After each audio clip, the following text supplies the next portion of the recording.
Le concept de sécurité alimentaire doit-il être ancré dans la Constitution? Le tout récent scandale européen des œufs contaminés au fipronil, un insecticide dont l'usage est pourtant prohibé, nous offre ce matin l'occasion de nous interroger une fois de plus sur nos filières d'approvisionnement et sur les politiques à mettre en place. Le 24 septembre prochain, les Suisses sont appelés à se prononcer sur un nouveau paragraphe constitutionnel qui fixe les principes de la sécurité alimentaire. Pour en parler, le plaisir de recevoir ce matin en direct de notre studio de Genève, le président d'Unitaire Genève, Rudy Berly. Bonjour à vous. Bonjour.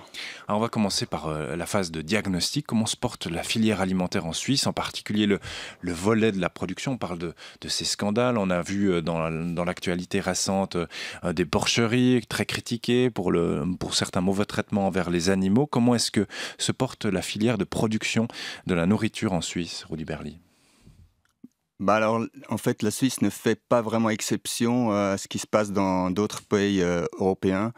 On connaît la situation qui est très grave en France, où le revenu des agriculteurs est autour des 300 € par mois, ce qui est vraiment très, très inquiétant. En Suisse, bien sûr, on n'en est pas à ce point-là, mais il faut quand même dire que la pression est vraiment très, très grande au niveau des prix.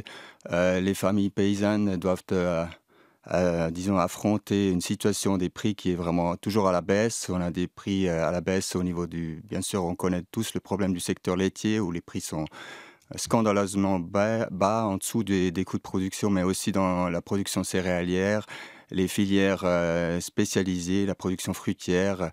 La pression, elle est généralisée.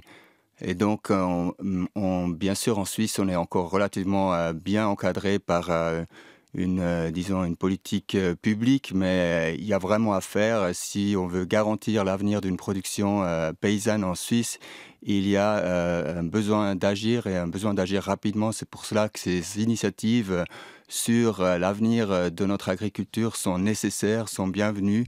Et elles doivent vraiment amener ce débat public qui est nécessaire pour savoir si la population suisse veut encore à l'avenir garder une production indigène, une production de surcroît qui devrait à nos yeux être durable et répondre aux exigences, disons, du respect des ressources naturelles, mais aussi au respect des personnes qui travaillent dans cette production. Rudy Berly, c'est aussi simple que ça. Ce qui est sain, sûr, propre, on a envie de dire, est forcément plus cher. Et donc la question des revenus est centrale à vos yeux?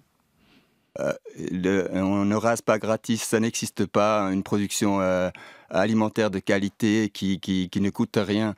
Bien sûr, ça a un prix, mais nos sociétés développées peuvent se permettre, sont même, disons, ce serait un signe de culture et de richesse de pouvoir justement mettre en œuvre des pratiques agricoles et un système alimentaire qui soit vraiment qui soit basé sur les principes de l'économie circulaire, sur les circuits courts et qui privilégie partout la qualité et le respect de notre, disons, nos ressources, de notre terre et aussi des êtres vivants qui la peuplent, cette terre. C'est bien sûr une question culturelle, un choix culturel, mais ce qui est fondamental dans notre société, puisque nous sommes tous des mangeurs, des mangeuses, et cet secteur primaire, ce n'est pas pour rien qu'il porte le nom de secteur primaire, il définit vraiment l'ensemble de notre culture et de notre société. Pour dire aussi que, par exemple, c'est aussi un des secteurs qui est vraiment responsable aujourd'hui pour les problèmes climatiques que nous devons affronter.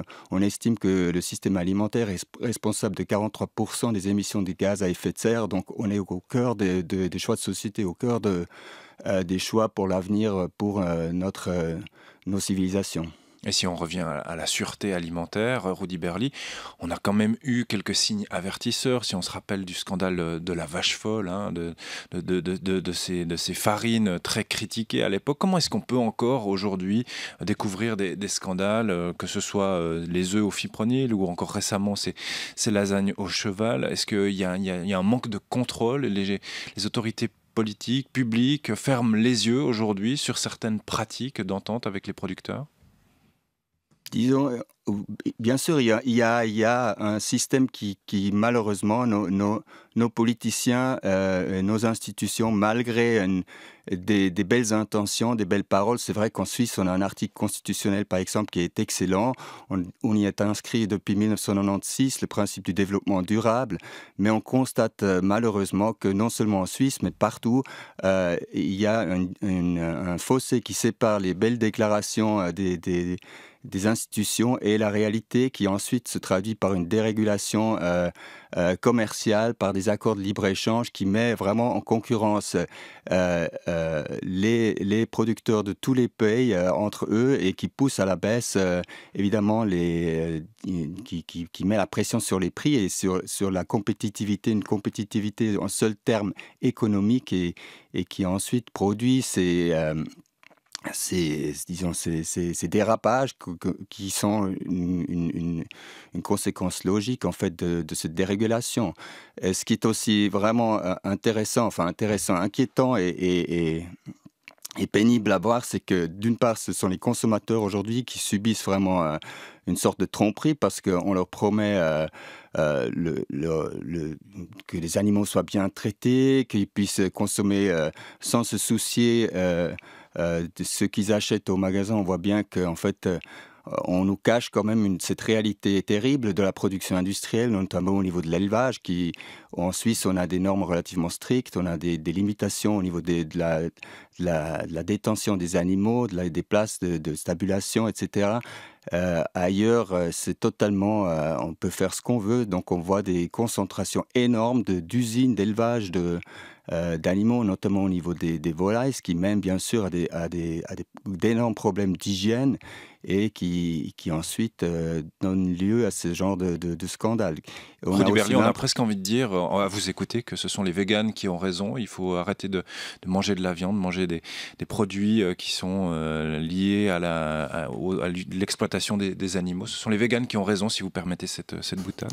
Alors, c'est bien sûr, c'est le choix de tout un chacun d'avoir ses préférences alimentaires. Ce qui est important, c'est de payer un juste prix pour un produit de bonne qualité. Les animaux sont des êtres vivants. Bien sûr, on est dans une chaîne alimentaire. Enfin, c'est mon point de vue. Libre à tous de choisir son mode d'alimentation. Mais alors, comment doit faire le consommateur? Comment est-ce qu'il se dirige? Vous disiez tout à l'heure que voilà, il ne peut se fier à personne. Est-ce que la solution, ce sont les circuits courts, ce qu'on appelle la vente directe, s'intéresser aux producteurs qui sont tout proches? C'est l'unique solution en fait pour restaurer un peu de confiance dans ce doute, pour mettre fin à ce doute qui s'est installé aujourd'hui? Mais c'est ce que les mouvements paysans réclament dans le monde entier, c'est qu'on produise localement ce qui peut être produit localement. C'est une question de bon sens. Il est complètement aberrant de transporter des biens alimentaires à travers toute la planète. Ça a des conséquences absolument néfastes sur l'ensemble de nos sociétés. Ça détruit les tissus économiques et sociaux locaux. Donc il faut recréer des circuits courts, une économie, une création de valeur au niveau des collectivités locales. C'est vrai que ça, c'est le système alimentaire de l'avenir qu'on doit aussi mettre en œuvre. Et la Suisse l'est bien passée pour se positionner à l'avant-garde de cette révolution culturelle qui est en marche et qui doit s'accélérer, où l'institution, l'administration peut vraiment appuyer ce mouvement. La Suisse fait mieux que les autres? La Suisse, elle a par certains côtés, elle a commencé plus tôt que d'autres pays, notamment européens, à mettre en œuvre une conditionnalité écologique, c'est-à-dire de lier les paiements directs à la prestation de services et de prestations d'ordre multifonctionnel, écologique notamment, et à intégrer cette dimension multifonctionnelle de l'agriculture dans les paiements directs, en fait, faire une conditionnalité au niveau de l'octroi des paiements directs.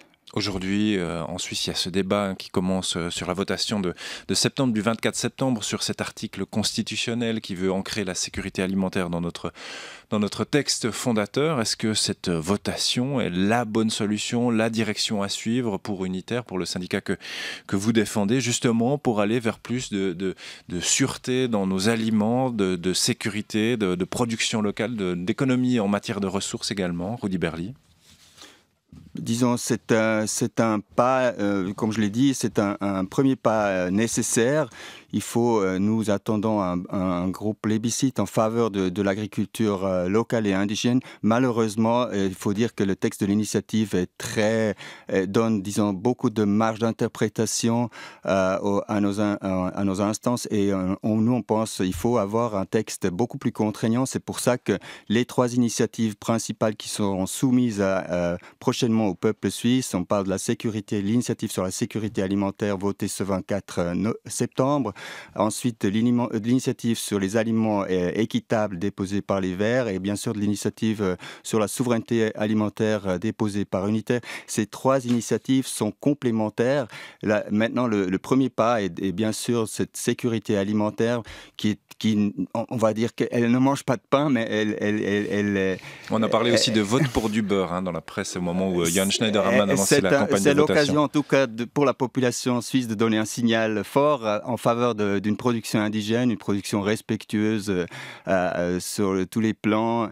Et ça va dans le bon sens. Malheureusement, bien sûr, on a déjà aujourd'hui, en fait, comme je l'ai dit tout à l'heure, des bons textes législatifs, un bon cadre législatif, mais on voit que l'administration, le Conseil fédéral notamment, poursuit, disons, de manière très obstinée son agenda de libre-échange. On parle de nouvelles accords de libre-échange avec la Malaisie, l'Argentine, le Brésil.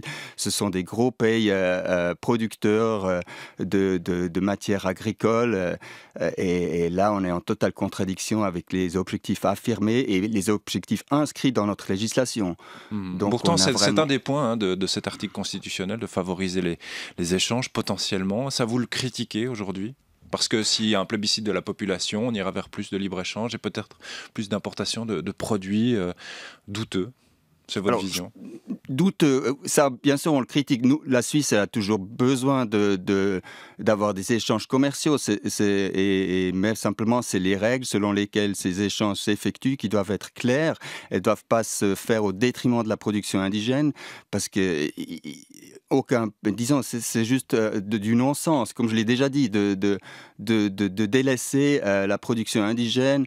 En Suisse, on a un grand potentiel quand même de production d'aliments de qualité, que ce soit dans nos montagnes, avec les herbages, au niveau de nos plaines qui sont fertiles. On a partout des opportunités de produire des aliments de qualité. En plus, avec c'est vrai qu'on est proche des centres de consommation. Il faut en profiter. Mais bien sûr, le commerce, il doit être géré, il doit avoir des règles. Les lois aussi doivent s'appliquer, et les règles doivent s'appliquer pour les produits importés. Et c'est dans ce sens-là qu'on va faire un pas en avant, notamment avec l'initiative sur les aliments équitables proposée par les Verts. Mais là, c'est un premier pas. Rudy Berly, peut-être un point là-dessus, justement. Vous parlez de nouvelles régulations, de nouvelles lois. Il faut absolument que la politique s'intéresse à la question agricole. Ça veut dire plus de régulation. En bref, pourquoi ces produits dits de qualité que vous décrivez, qui existent en Suisse, ne peuvent pas être simplement...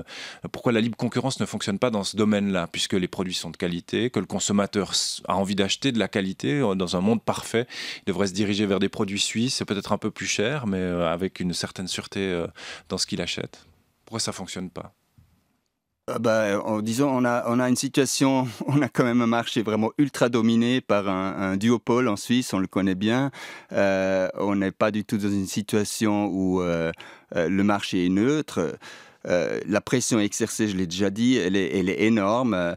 On en arrive aujourd'hui à des prix au niveau de la production qui sont... C'est-à-dire on n'arrive même plus à couvrir, sans payer de la rémunération, on n'arrive même plus à couvrir les coûts de production. Pour parler au niveau du lait, on est quand même dans un secteur essentiel en Suisse, c'est-à-dire c'est plus de la moitié des exploitations en Suisse qui sont dans la production laitière. On a des prix qui ne payent pas le travail, mais qui ne couvrent même pas les coûts de production, c'est-à-dire autour des 50-53 centimes. On a des coûts de production sans le travail qui sont de 67 centimes par litre de lait. Donc vous voyez bien le problème. Et c'est pas un problème suisse. On a le problème identique en France où la situation est encore bien pire. Et on le voit, le problème en Hollande avec cette situation dans l'aviculture, dans l'élevage des poussins, où en fait les premiers qui vont en souffrir, c'est bien sûr on va massacrer des poules, des centaines de milliers de poules, on va détruire des millions d'œufs dans une dizaine de pays. On voit un système organisé à large échelle qui implique de nombreux pays. Il n'y a plus aucune transparence, l'opacité pour le consommateur est totale. C'est ça le système industriel, il arrive au bout. Il faut le remplacer par l'agriculture paysanne qui est liée au sol, aux ressources solaires, aux ressources naturelles, pas seulement dépendante des ressources fossiles. Aujourd'hui, on a une agriculture qui est largement dépendante des ressources fossiles. On sait bien que ces ressources sont limitées.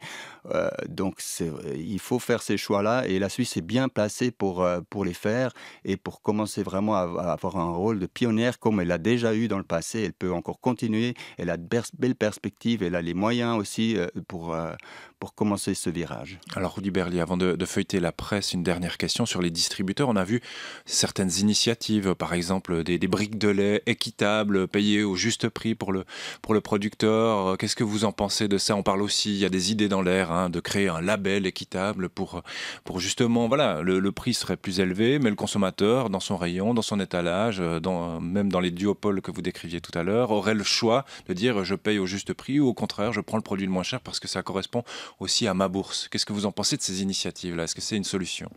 C'est des initiatives nécessaires et indispensables. Simplement, elles doivent être menées en associant les organisations de producteurs et les organisations des consommateurs. Non, ce qui n'est pas fait. Aujourd'hui, Aldi se vante de mettre sur le marché un lait équitable. Ce lait, il est payé 70 centimes aux producteurs, ce qui représente une rémunération horaire de 7 francs pour les producteurs. Je ne peux pas parler c'est une tromperie. C'est clairement une tromperie. On sait que, disons, un prix équitable, comme il est pratiqué par exemple à Genève, où on rémunère avec le label GRTA les producteurs de lait à hauteur d'1 franc le litre. 1 franc, ça permet effectivement de réaliser un salaire horaire de à peu près 26 francs de l'heure. On peut commencer déjà à discuter. Et ça, 1 franc par litre de lait, pour le consommateur, ça représente un lait qu'il va acheter à 1 franc 85, 1 franc 90 le litre. On n'est pas dans une... Bien sûr, c'est une petite augmentation, mais elle est tout à fait supportable. Par contre, pour le producteur, ça change tout.